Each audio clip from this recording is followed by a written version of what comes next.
Single single দিতে যাব, তারপরে কিন্তু ডবল দেব। এটাই কিন্তু নিয়ম, হুন্ডের নিয়ম। হুন্ডের নিয়ম কিন্তু কোনো জায়গায় ব্রেক করবে না। 8, 9, 10, 11, 12, 13, 14। তাহলে এই উপকক্ষের সর্বোচ্চ ইলেকট্রন ধারণ ক্ষমতা কত? 14। এর চেয়ে কম থাকতে পারে, এর চেয়ে কম থাকতে পারে, কিন্তু বেশি থাকবে না। ঠিক আছে, এটা মনে রাখবে, সর্বোচ্চ ইলেকট্রন ধারণ ক্ষমতা, এটা মনে রাখতে হবে। তাহলে এসের ক্ষেত্রে 1s বা 2s 3s যাই হোক না কেন সর্বোচ্চ ইলেকট্রন ধারণ ক্ষমতা 2। পির ক্ষেত্রে 2p 3p 4p যাই হোক না কেন সর্বোচ্চ ইলেকট্রন ধারণ ক্ষমতা 6। ডির ক্ষেত্রে 3d 4d 5d যাই হোক না কেন সর্বোচ্চ ইলেকট্রন ধারণ ক্ষমতা 10।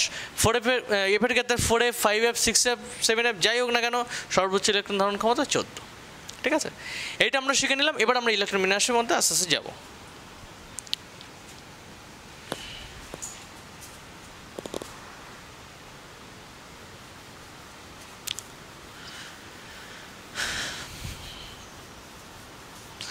এবার দেখো, ইলেকট্রন বিন্যাস যখন শিখব তখন আমরা হাইড্রোজেন থেকে ইলেকট্রন বিন্যাস শেখাটা শুরু করব। হাইড্রোজেন কত হয়? 1 হয়, তাই তো? তাহলে হাইড্রোজেনের যে পারমাণবিক সংখ্যা 1, প্রোটন সংখ্যা 1, অর্থাৎ ইলেকট্রন সংখ্যাও 1। এবং ইলেকট্রন বিন্যাসটা শুধু তো ইলেকট্রনের জন্যই প্রযোজ্য। ইলেকট্রন সংখ্যা যে কটা হবে ইলেকট্রন বিন্যাসটা সেই হিসেবে যাবে, প্রোটন সংখ্যার উপর কিন্তু নির্ভর করে না। হাইড্রোজেনের ইলেকট্রন সংখ্যা 1, ওই জন্য একটা দিয়ে ইলেকট্রন বিন্যাস হবে। কেমন হবে? তাহলে প্রথম যে উপকক্ষ আছে, তোমরা ক্লাস 10-এ যেমন করতে, ক্লাস 10-এ কেমন করতে? 2, 8, 8 এমনভাবে ইলেকট্রন বিন্যাস করতে। এখানে 2, 8, 8 দিয়ে ইলেকট্রন বিন্যাস করলে হবে না। এখানে ইলেকট্রন বিন্যাসটা করতে হবে কার নিয়ম অনুযায়ী? আউপবাউ প্রিন্সিপাল মেনে, আউপবাউ নীতি অনুযায়ী আমরা কিন্তু এখানে ইলেকট্রন বিন্যাসটা শিখব। তাহলে আউপবাউ নীতি অনুযায়ী ফার্স্ট যে উপকক্ষ কোনটা সেটা আমরা লিখব। প্রথম উপকক্ষ হচ্ছে 1s, তাই তো? 1s হচ্ছে আমাদের প্রথম উপকক্ষ। এবং ইলেকট্রন কটা আছে? হাইড্রোজেনের ক্ষেত্রে একটা আছে। তাহলে উপকক্ষে একটা ইলেকট্রন যাবে 1s 1। দেখো মাথায় আমি 1 লিখে দিলাম, এসের মাথায় 1 লিখে দিলাম। ঠিক আছে, 1 বড় হাতের, এসটা কিন্তু সাফিক্সের ছোটো হাতের, আর এসের মাথায় ঠিক 1 লিখলাম। যেখানে সেখানে কিন্তু একটা লিখলে হবে না, অনেকে নিচে লিখে ফেলে ভুল করে, সাইডে লিখে ফেলে, না, একদম এসের মাথায় থাকবে 1টা। তাহলে এটা হলো 1s 1 উপকক্ষ। হাইড্রোজেন একটা ইলেকট্রন আছে, সেজন্য 1s 1।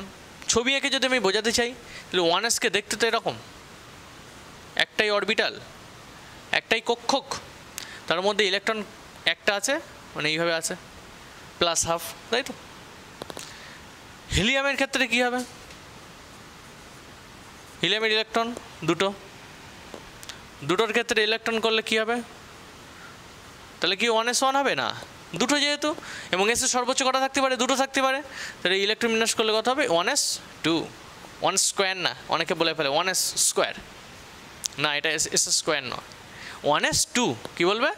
1s 2। তাহলে এটাও যদি আমি অরবিটাল দিয়ে আঁকতে চাই, 1s অরবিটাল একটাই, ওর মধ্যে সর্বোচ্চ ইলেকট্রন কটা থাকতে পারে? দুটো এইভাবে আছে, 1s 2। হাইড্রোজেন গেল, হিলিয়াম গেল, এরপরে কি আসছে? লিথিয়াম কত আসছে? 3। আমি যেভাবে করছি পরপর তোমরা খাতা বার করে আমার সঙ্গে সঙ্গে করে নেবে, তাহলে দেখবে শেখাটা হয়ে যাবে। পরে করলে কিন্তু হবে না। এই ভিডিওটা দেখবে, দেখতে দেখতে সঙ্গে সঙ্গে খাতা পেন নিয়ে বসবে, সঙ্গে সঙ্গে লিখে নেবে। আমি যেগুলো লিখছি সঙ্গে সঙ্গে লিখে নাও, দেখো শেখা হয়ে যাবে। কিছু কিছু কাজ দেখে ভিডিও দরকারে পজ করো, ভিডিও পজ করে নিজেই করে ফেলো। লিথিয়ামটা কেমন হবে নিজেই একবার করে চেক করে দেখো, তারপরে আমি যেটা করবো সেটা ঠিক হচ্ছে কিনা দেখে নাও। ভিডিওটা পজ করে লিথিয়ামটা করার চেষ্টা করো, তো দেখো মেলে কিনা, দেখো মিললো কিনা দেখো। এবার লিথিয়াম 3টে, তাহলে দেখো 3টে যেহেতু, তাহলে কি 1s 3 হবে? কেউ কি 1s 3 করেছো? বলো, ঠিক করলাম? 1s 3 করেছে, ঠিক করেছে কি না? ঠিক হয়নি। 1s 3 কখনোই হতে পারে না, কারণ আমি আগেই বলেছি যে এস উপকক্ষে সর্বোচ্চ ইলেকট্রন কটা থাকতে পারে? দুটো থাকতে পারে। তো আমি 1s 3 কী করে লিখবো? 1s 3 লিখতে পারবো না, 1s 2 লিখতে পারি সর্বোচ্চ এখানে। তাহলে আমি 1s 2 লিখবো এখানে। তাহলে 1s 2 লিখলাম, তাহলে এখনও তো একটা ইলেকট্রন ভর্তি করতে হবে, তাহলে সেটা কোথায় যাবে? 1s এর পর 2s এ যাবে। তাহলে 1s এর পর আসছে উপকক্ষ কি? 2s উপকক্ষ। 2s এ কটা থাকছে? একটা থাকছে, দেখো 1s এ দুটো আর 2s এ গিয়ে একটা। তাহলে এটাও যদি আমি অরবিটাল পিকচার দিয়ে ছবি আঁকার চেষ্টা করি, তাহলে ছবিটা কেমন হবে? তাহলে দেখো 1s এর জন্য ছবি, এস যেহেতু একটা অরবিটাল, এর মধ্যে ইলেকট্রন সংখ্যা কটা আছে? দুটো, ইলেকট্রন দুটো আছে। আর এরপরে যে অরবিটাল আছে সেটা কি, যে উপকক্ষ আছে 2s উপকক্ষ। 2s উপকক্ষের আকারটা 1s চাইতে সামান্য একটু বড়, সামান্য একটু বড় দিয়ে আঁকবে। আর এখানে ইলেকট্রন কটা আছে? একটা আছে। একটা কি হাফে আছে? প্লাস হাফে আছে। তাহলে ঠিক হয়েছে তো? দেখো তাহলে 1s2 2s1। লিথিয়াম করলাম, লিথিয়ামের পরে কি আসছে? বেরিলিয়াম। বেরিলিয়ামের ইলেকট্রন সংখ্যা কটা? 4টে, কারণ যেহেতু প্রোটন সংখ্যা 4, ইলেকট্রন সংখ্যাও 4। বেরিলিয়ামের ক্ষেত্রে ইলেকট্রন বিন্যাসটা কেমন হবে লক্ষ্য করো। তাহলে দেখো বেরিলিয়ামের ক্ষেত্রে কী হবে? 1s2 তো আসছেই, এটা তো আসবেই কমন, এবার কমন হয়ে গেল 1s2। তাহলে দেখো 1s2, 1s স্কোয়ার নয়, 1s2 এটা আসলো। তাহলে আরও দুটো ভর্তি করতে হবে। এবার কোথায় আসবে? 1s-এর পরে কী আসে? 2s। 2s-এ কটা আছে? দুটো। তাহলে ছবিটা এঁকে ফেলি। 1s-এর ক্ষেত্রে এই দুটো ইলেকট্রন আছে, আর 2s-এর ক্ষেত্রে আবার দুটো ইলেকট্রন আছে। ক্লিয়ার? তাহলে আউটবাউন্ড নীতি মেনেই কিন্তু আমরা ইলেকট্রনগুলো ভর্তি করছি। তাহলে দেখো আউটবাউন্ড নীতিতে আমরা একটু পরপর ইলেকট্রন বিন্যাসটা সাজিয়ে নিই, তাহলে আমরা বুঝতে পারবো যে এরপরে এটা কোনটা আসবে। 1s-এর পর 2s আসে, 1s 2s 2p 3s 3p 4s 3d, আমরা পরপর আসবো। তাহলে আমাদের 1s এবং 2s দিয়ে যে ইলেকট্রন বিন্যাসগুলো হয় সেটা আমরা বেরিলিয়াম পর্যন্ত শিখে ফেলেছি। কারণ 2s-এর 3 কিন্তু আর হতে পারে না। বেরিলিয়াম হয়ে গিয়েছে। বেরিলিয়ামের পরে কি আসে? বোরন। বোরন হচ্ছে 5। তাহলে দেখো বোরনের ক্ষেত্রে ইলেকট্রন বিন্যাসটা কেমন হবে? তাহলে 1s2 2s2 এটা তো আসছেই, 2 আর 2 4, এবার একটা আসবে। তাহলে 2 আর 2 4 ভর্তি হয়ে গেছে, 2p-তে একটা চলে আসবে। তাহলে এবার আসবে কি? 2p অরবিটালে একটা আসবে। বুঝতে পারছো? 2p-তে একটা এলো। তাহলে এখানে যদি আমি ছবিটা আঁকি, 1s-এ দুটো, 2s-এ দুটো, আর 2p-তে দেখো 2p-র কিন্তু ঘর 3টে, 2p-র ঘর কিন্তু 3টে ঘর। ইলেকট্রন কটা আছে? একটা, 2p1।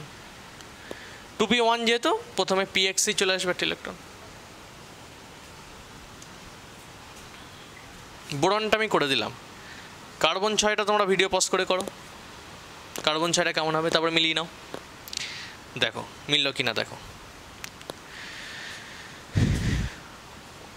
6 মানে 1s2 হবে, 2s2 হবে, আর 2p-তে কটা আসবে? দুটো আসবে, 2p2।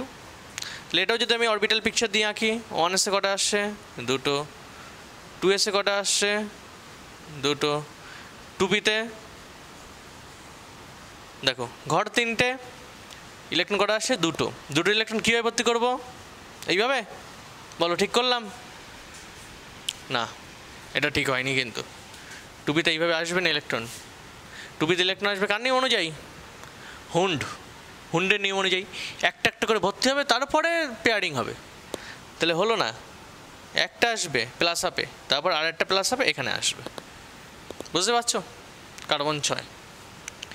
তাহলে কার্বন পর্যন্ত আমরা করলাম। এগুলো ভালো করে লিখে নাও, মুছে দিচ্ছি। এবার নাইট্রোজেন দিয়ে আমরা শুরু করছি আবার।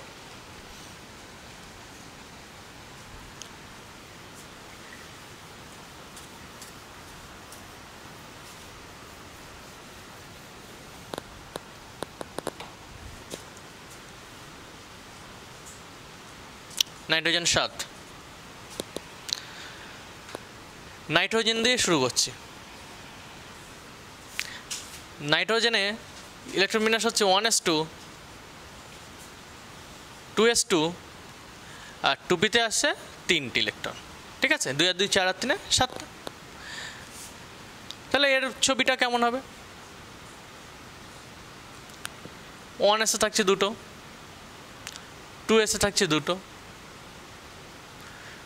2p-তে থাকছে 3টে, তাই তো? 3টে ইলেকট্রন এইভাবে ভর্তি হবে। কিন্তু এটা কিন্তু ভুল করো না, অনেকে ভুল করে ফেলে। একটা একটা করে ভর্তি হবে। 2p-তে 3টে। নাইট্রোজেন 7। অক্সিজেন 8,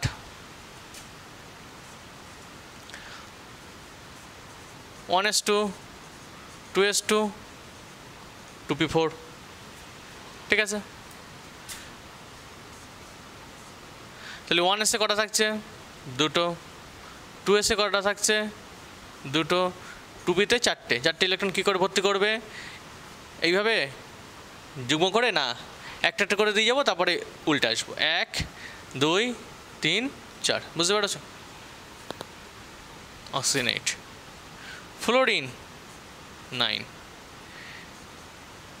কী করে ভর্তি হবে? 1s দুটো, 2s দুটো, 2p-তে কটা থাকবে? 5টা। দেখো 2p-তে কিন্তু আমরা ইলেকট্রন ভর্তি করা থামছি না, থামবো কোথায় গিয়ে? কতই গিয়ে? 6-এ গিয়ে থামবো, তাই তো?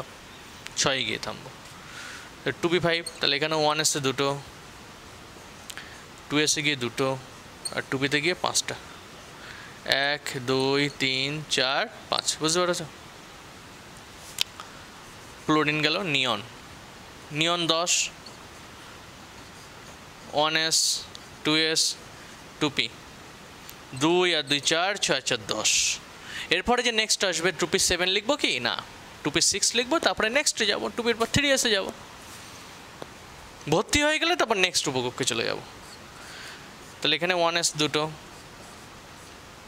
2s দুটো, 2p6, 6টা ইলেকট্রন কী করে ভর্তি করবো? পেয়ারিং করে করে না, অভ্যাস বাজে করবে না, সিঙ্গেল করে দেবে। 1 2 3 4 5 6, এইভাবে ভর্তি করবে ইলেকট্রন। সবসময় হুন্ডের নিয়ম অনুযায়ী ইলেকট্রন ভর্তি করবে, তাহলে দেখবে ইলেকট্রন বিন্যাস কোনো দিন ভুল হবে না, শর্টে মারার চেষ্টা করবে না, যেভাবে নিয়ম সেইভাবে আমরা যাব, ঠিক আছে? তাহলে আমরা এই 10 পর্যন্ত ইলেকট্রন বিন্যাস শিখলাম, নিয়ন পর্যন্ত। ইলেকট্রন বিন্যাস তোমাদের ক্লাস 11-এ 30 পর্যন্ত ইলেকট্রন বিন্যাস লাগবে, 30 পর্যন্ত ইলেকট্রন বিন্যাস লাগবে, মানে জিঙ্ক পর্যন্ত, আপ টু জিঙ্ক 30 হয়। এই পর্যন্ত ইলেকট্রন বিন্যাস খুব ভালো করে মনে রাখতে হবে, আমরা পরপর এগুলো শিখবো। আজকে নিয়ন পর্যন্ত শেখালাম, এই পর্যন্ত যদি ঠিকঠাক শিখে থাকো, আমার মনে হয় 11 থেকে 30 পর্যন্তও তোমরা ইলেকট্রন বিন্যাস পারবে করতে। তো যারা যারা এইটা দেখে শিখেছো, যে 10 পর্যন্ত যারা ভালোভাবে শিখেছো, 11 থেকে 30 পর্যন্ত সবাই বাড়িতে করবে, নিজে নিজে করবে ইলেকট্রন বিন্যাস করে আমাকে পাঠাবে, আমি চেক করে দেবো যে 11 থেকে 30 পর্যন্ত ইলেকট্রন বিন্যাস করে আমাকে পাঠাবে এই নিয়ম অনুযায়ী, যে একটা উপকক্ষ ভর্তি হলে পরে উপকক্ষ ইলেকট্রনটা যাবে, এই নিয়ম অনুযায়ী তোমরা ভর্তি করবে 30 পর্যন্ত, ঠিক আছে? আজকে এই পর্যন্ত।